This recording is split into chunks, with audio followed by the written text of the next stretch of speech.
Hello friends, धैर्य study point में आप सभी का एक बार फिर से स्वागत है। अपन का जो टॉपिक चल रहा था भारत का संवैधानिक इतिहास, और इसमें अपन ने काफी सारे एक्टों के बारे में चर्चा कर ली थी, जिसमें कंपनी का शासन चल रहा था 1773 से 1858 के बीच में जितने भी एक्ट आए थे उनकी चर्चा कर ली थी, जिसमें regulating act, Pitt's India act, 1833 का चार्टर अधिनियम, 1853 का चार्टर अधिनियम, यहाँ तक हमने बात कर ली थी। आज अपन ताज का शासन पढ़ेंगे और उसमें 1858 का भारत शासन अधिनियम पढ़ देंगे। यानी ताज का शासन का मतलब ये है कि ब्रिटिश जो संसद है, वहां का जो राजा है ब्रिटेन का, उसका सीधा भारत में शासन, उसके बारे में देखने वाले हैं। तो मजा बात का तब आने वाला है जब आप वीडियो के अंत तक बने रहें। यदि आप हमारे YouTube चैनल पर नए हो तो इस YouTube चैनल को आप सब्सक्राइब भी कर सकते हो। आपको वीडियो के नीचे एक लाल कलर का लोगो दिख रहा होगा, उसको उंगली मार मार के उसको लाल कर दो, सब्सक्राइब करो। यदि वीडियो अच्छी लगे तो लाइक कमेंट करना ना भूले। आज अपन 1858 का भारत शासन अधिनियम पढ़ने वाले हैं। तो सबसे पहले ये जानना जरूरी है कि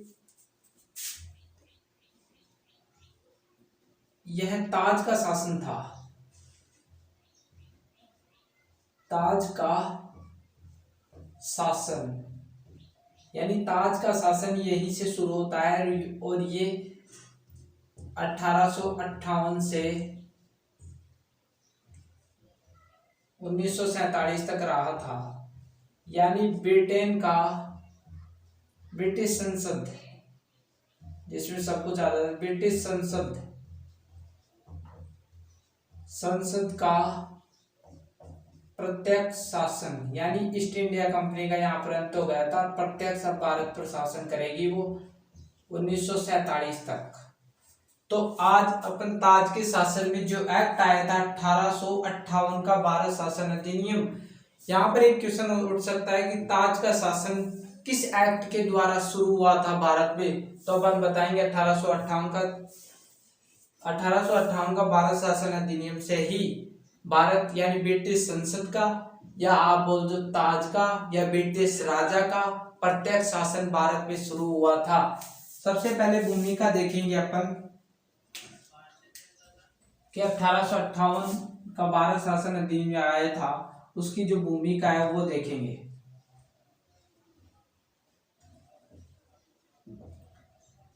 भूमिका तो सबसे पहले ये है कि यह जो अधिनियम था वो 1857 की क्रांति, 1857 की जो क्रांति हुई थी, 1857 की क्रांति हुई थी, उसके एक वर्ष बाद आया था। एक वर्ष बाद ये आया था भारत में, एक वर्ष बाद में आया था। और ये भी जानना जरूरी है कि 1857 की क्रांति को इतिहास में क्या बोला जाता है। दो नाम इसके प्रचलित हैं। जो पहला नाम है उसको ये बोलते हैं कि भारत का प्रथम स्वतंत्रता संग्राम, भारत का प्रथम स्वतंत्रता संग्राम।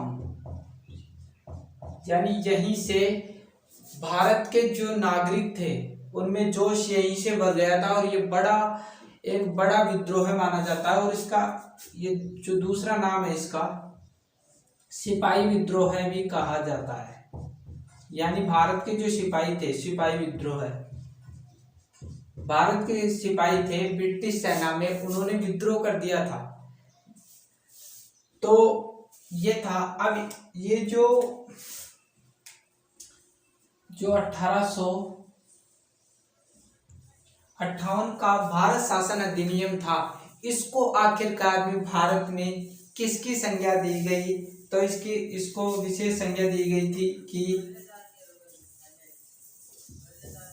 भारत के शासन को अच्छा बनाने वाला अधिनियम,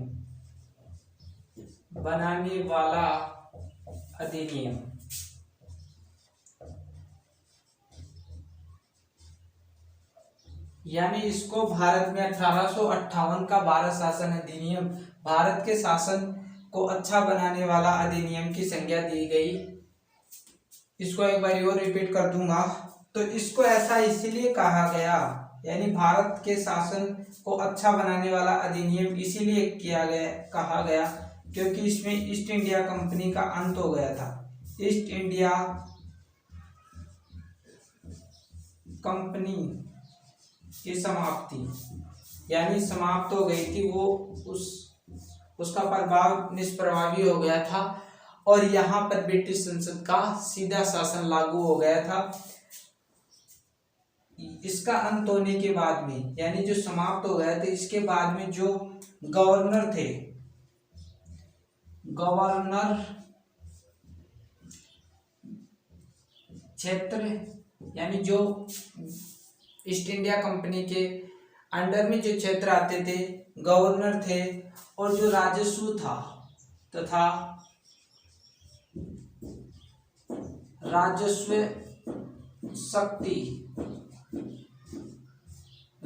संबंधी शक्ति, ये सारी चीजें ईस्ट इंडिया कंपनी भारत में छोड़ गई थी क्योंकि उसका प्रभाव कम हो गया था। और ये सब किसके हाथों में चले गए? ब्रिटिश राजशाही, यानी ब्रिटिश राजशाही का मतलब जो ब्रिटेन में जो राजा था उसके हाथों में चल गई थी। आप ये भी बोल सकते हो कि ब्रिटिश संसद के हाथों में ये सभी शक्तियां चली गई थी।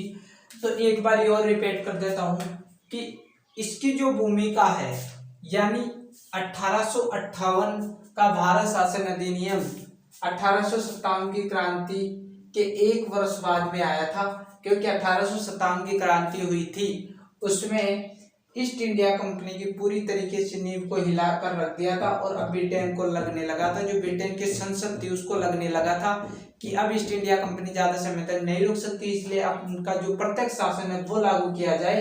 इसलिए एक वर्ष बाद में ये 1858 का भारत शासन अधिनियम लागू हो जाता है। और यहाँ पर एक क्वेश्चन भी उठ सकता है आपके पास में, क्वेश्चन सीधा सा ये होगा कि किस अधिनियम के द्वारा भारत में प्रत्यक्ष ब्रिटिश संसद का शासन लागू हो गया? तो आपको 1858 का भारत शासन अधिनियम करना होगा। इसके अलावा ये जो 1857 की क्रांति थी उसको दो नामों से जाना जाता है। भारत का प्रथम स्वतंत्रता संग्राम, दूसरा सिपाही विद्रोह इसको कहा जाता है। यह 1858 का भारत शासन अधिनियम था, इसको दूसरा नाम क्या है? अगर आपके पास में दूसरा नाम बूझ ले, क्योंकि वेरी इंपॉर्टेंट क्वेश्चन है ये, दूसरा नाम यदि आपके पास में बूझ ले तो आप बताओगे भारत के शासन को अच्छा बनाने वाला अधिनियम, क्योंकि यहाँ से ही भारत का जो शासन था वो अच्छी तरीके से, यानी कानून जो आने लगे थे वो भारतीयों के लिए अच्छे आने लगे थे, क्योंकि ईस्ट इंडिया कंपनी अच्छे कानून नहीं लाती थी, भारत का ज्यादा शोषण करती थी, इसलिए इसे अच्छा बनाने वाला कानून भी कहा गया। क्योंकि इस समय ईस्ट इंडिया कंपनी का अंत हो गया था, समाप्त हो गई थी, और जो ईस्ट इंडिया कंपनी के पास में गवर्नर क्षेत्र, राजशाही, राजस्व संबंधी शक्तियां थी, वो ब्रिटिश राजशाही के पास में चली गई थी, यानी ब्रिटिश संसद के पास में चली गई थी। तो फ्रेंड्स, आज यदि आप इसका स्क्रीनशॉट लेना चाहो तो ले सकते हो। इसके बाद में अपन विशेषताओं के बारे में डिस्कस करेंगे।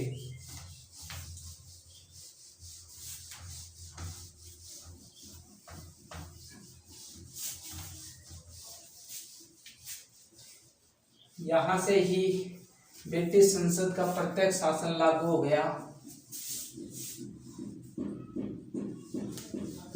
क्योंकि 1773 से ब्रिटिश संसद यही चाहती थी, एक्टों के माध्यम से कंपनी पर पूरी तरीके से नियंत्रण स्थापित कर दिया इसने, और 1858 तक आते आते पूरी तरीके से कब्जा कर लिया ईस्ट इंडिया कंपनी पर। तो अपन पढ़ने वाले हैं यहाँ पे विशेषता, इसकी अपन विशेषता पढ़ेंगे।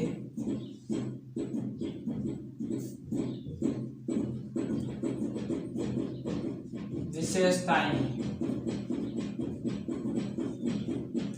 इसकी जो पहली विशेषता है वो ये है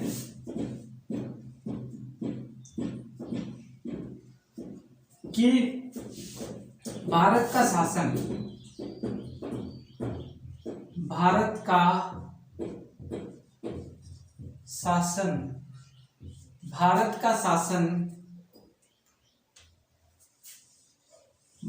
का शासन महारानी विक्टोरिया के पास में चला गया। महारानी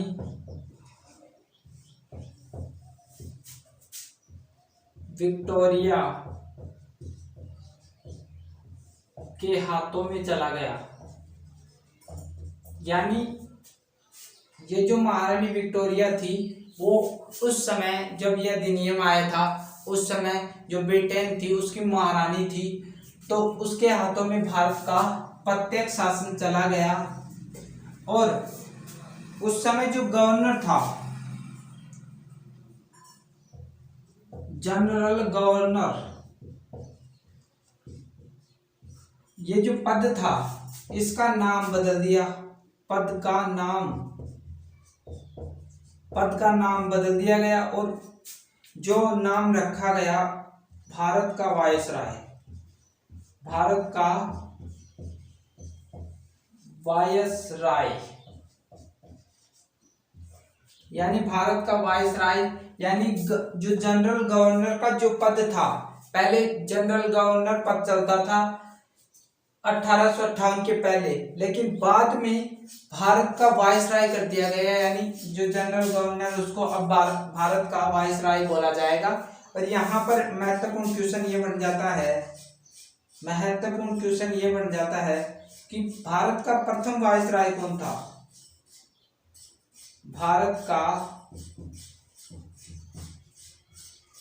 प्रथम वायसराय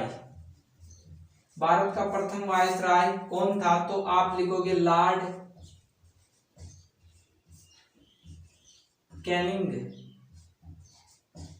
कैनिंग भारत का प्रथम वायसराय माना जाता है। और ये जो वायसराय होता था उसका ब्रिटिश संसद से सीधा संबंध होता था। ब्रिटिश संसद से सीधा संबंध यानी जो महारानी होती थी वहां की, उससे सीधा संबंध होता था। तो एक बार और देख लो कि इस अधिनियम की सबसे पहली विशेषता यह है कि जो भारत का शासन था वो महारानी विक्टोरिया के हाथों में चला गया। क्योंकि मैं पहले ही बता चुका हूं कि सीधा प्रत्यक्ष शासन अब लागू हो जाएगा ब्रिटेन का 1858 के बाद में, तो सीधा शासन महारानी विक्टोरिया के हाथों में चला गया। दूसरा विशेष परिवर्तन किया गया है कि जनरल गवर्नर था उसके पद का नाम बदलकर भारत का वायसराय कर दिया गया। यानी उस पद को अब वायसराय कहा जाने लगा। तो एक इम्पोर्टेंट क्वेश्चन यहाँ पर ये उठ सकता है कंपटीशन की दृष्टि से कि किस अधिनियम के द्वारा जनरल गवर्नर के पद का नाम बदलकर भारत का वायसराय कर दिया गया। तो आप लिखोगे 1858 का भारत शासन अधिनियम। इसके बारे में समझा रहा था कि भारत का प्रथम वायसराय कौन है, तो लॉर्ड कैनिंग प्रथम वायसराय है। और क्योंकि जो वायसराय होता था उसका सीधा संबंध ब्रिटिश संसद से होता था, वहां के राजा से होता था। तो इसके बाद में जो दूसरी विशेषता इस अधिनियम की दूसरी विशेषता, इस अधिनियम ने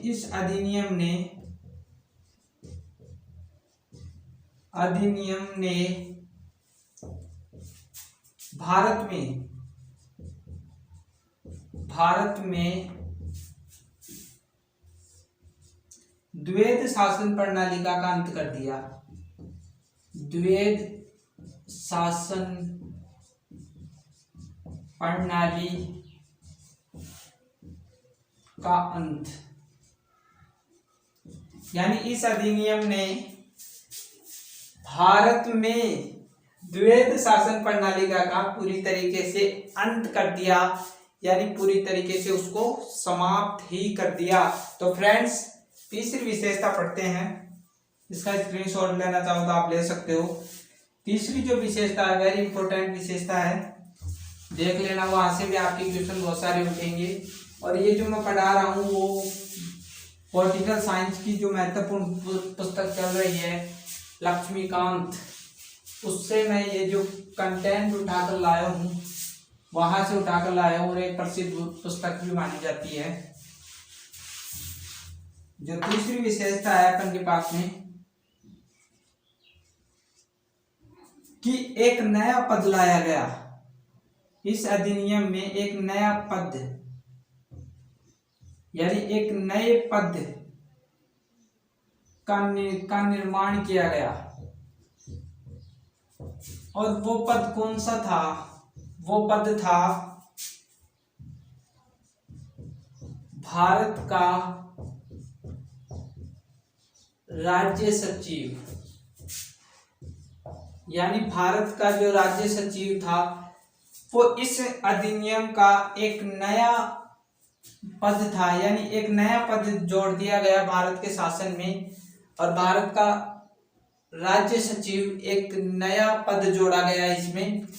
अब इसका जो कार्य होता था, इसकी जो शक्तियां थी, इसके पास में क्या शक्तियां थी, तो इसके पास में महत्वपूर्ण शक्तियां दी गई थी। भारत की प्रशासनिक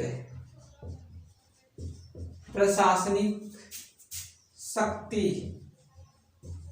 निहित थी, यानी इसके पास में भारत की प्रशासनिक शक्तियां निहित थी। इसमें मोस्ट इंपोर्टेंट बात यह है कि जो ये सचिव होता था, भारत का सचिव, यानी जो ये पद लाया गया था भारत का सचिव, यह ब्रिटिश जो कैबिनेट होती थी उसका सदस्य था। ये ब्रिटिश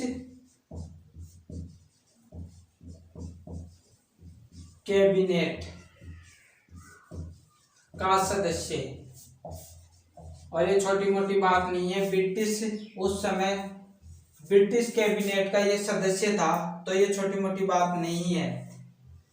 इसीलिए ये ब्रिटिश कैबिनेट का सदस्य था, इसीलिए ब्रिटिश संसद के प्रति उत्तरदायी होता था। ये ब्रिटिश संसद के प्रति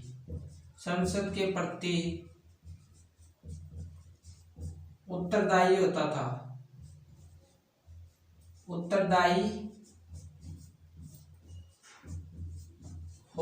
था। यानी इसमें जो तीसरी जो विशेषता है वो एक बार फिर से देख लो कि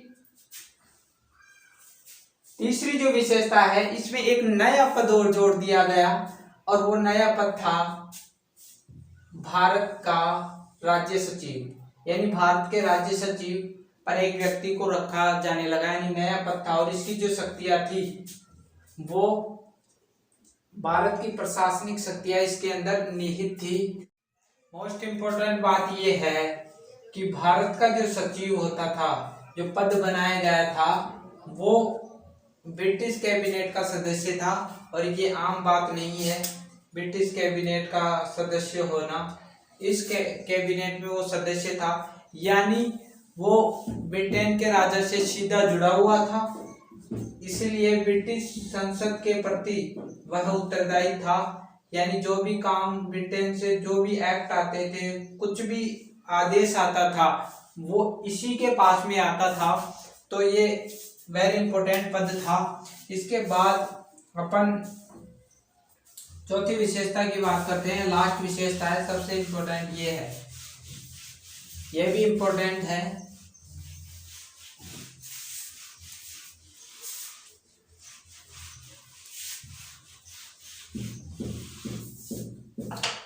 यानी चौथी विशेषता ये है कि जो भारत का सचिव था, भारत का सचिव उसके लिए 15 सदस्यों की एक परिषद बनाई गई थी। उसका यानी 15 सदस्यीय परिषद, यानी 15 सदस्यीय परिषद का निर्माण भारत का जो सचिव था उसके लिए किया गया था। यानी इसको क्या कहा जाता है, इसको है ना जो सलाहकार समिति भी कहा जाता है। ऐसा इसीलिए कहा जाता है क्योंकि यह सलाह सचिव को देती थी, जो भारत का सचिव था उसको यह सलाह देती थी, इसलिए इसे सलाहकार समिति की संज्ञा दी गई है। इसके बाद इसके अलावा एक इम्पोर्टेंट बात ये और रह गई इसमें कि इसका सीधा संबंध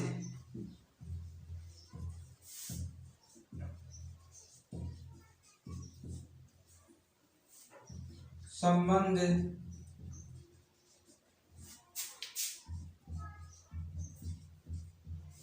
ब्रिटिश राजा से होता था।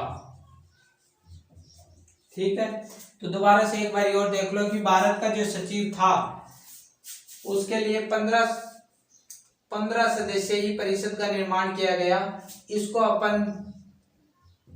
इसको अपन सलाहकार समिति भी कहा जाता है, क्योंकि ये जो सलाह है ना वो सचिव को देती थी, भारत के सचिव को ये सलाह प्रस्तुत करती थी।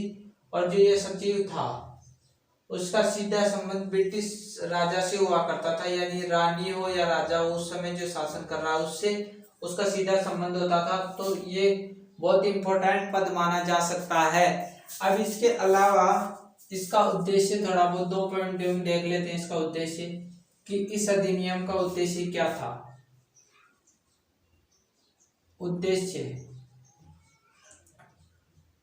इसका सीधा ये उद्देश्य ये था कि प्रशासनिक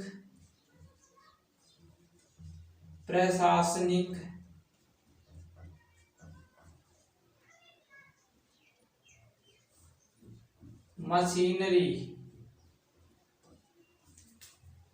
में सुधार करना, इम्प्रूव करना, ये इसका प्रमुख उद्देश्य था। लेकिन एक बात यहाँ पर एक नोटिस और कर लेना बात कि यह भारत शासन के